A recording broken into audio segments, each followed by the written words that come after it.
Good afternoon. I'm Dr. Gregory Fink, and I'm representing the journal Hypertension from the American Heart Association. I'm an associate editor. What we're here this afternoon to talk about is one of our really important activities each year, which is to select amongst the papers that we publish each year the top 2 papers in 3 different research categories.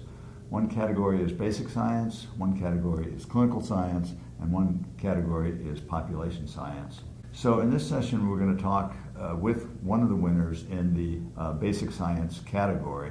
And I just want to briefly point out that the process for selecting these papers is really quite rigorous. We consider the number of times the paper is cited in the literature, the number of times the paper is downloaded from the website, and then the editors as a group carefully review the papers in trying to select what we view as the most impactful paper of the year. And so this is one of the top 2 in the basic science category. And the topic of the paper that we're going to hear about today, the title of the paper really is Novel Blood Pressure Locus and Gene Discovery Using Genome-Wide Association Study and Expression Data Sets from Blood in the Kidney. And we're going to hear about this paper from the first author, Dr. George Ehret. Dr. Ehret, could you tell us a little bit about why you did your study and what your main findings were?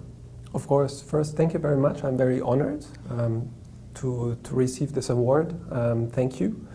I think a lot of things have happened in the blood pressure genomics field, and even since the publication of this report a year ago, the landscape has dramatically changed. We try to identify variants that are genetic variants that are associated with blood pressure or hypertension. About 8 years ago, we were happy to find 20. A year ago, we were happy to find another 10 or 20. And today we have 900 in total. Another 600 were published in the meantime. So that's a very fast-moving field, and I think that's very good for the science, because there's one step, identify the variants, and then the second step and most important step, and probably also the step that makes or creates most work, is to see what can we do with the variants, what can we learn, and how can we use them.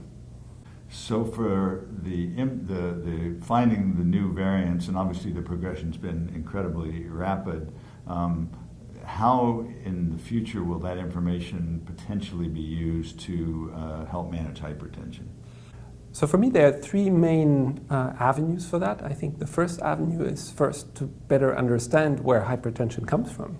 Because when I see a patient in my clinic and he or she tells me, I'm hypertensive, my brother is not, why is that? I have to say, I don't know, which is quite embarrassing for such a frequent phenotype. Yes.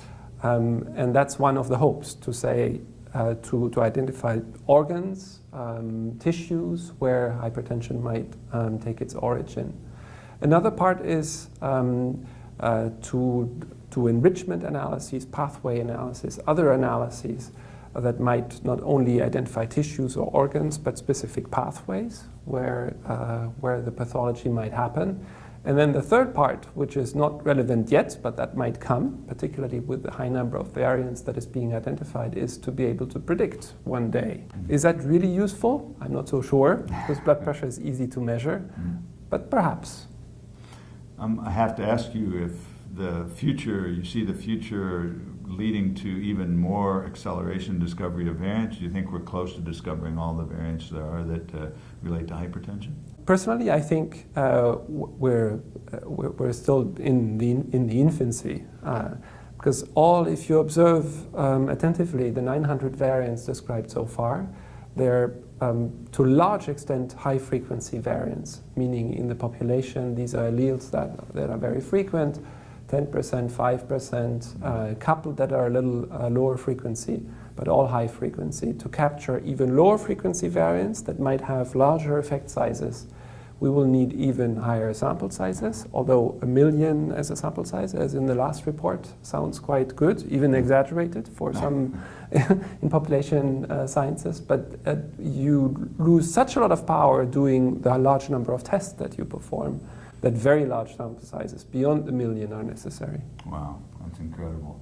Well, it's pretty clear to me, and what's clear to the editors, that your paper was of great interest to the research community out there because it got a tremendous number of citations, and probably no one could name every gene variant that you discovered in your paper, but obviously collectively, this represents a big advance in our understanding of the genetics of hypertension, and I really want to congratulate you personally on an excellent paper and for your work, and please pass those along to your co-authors as well.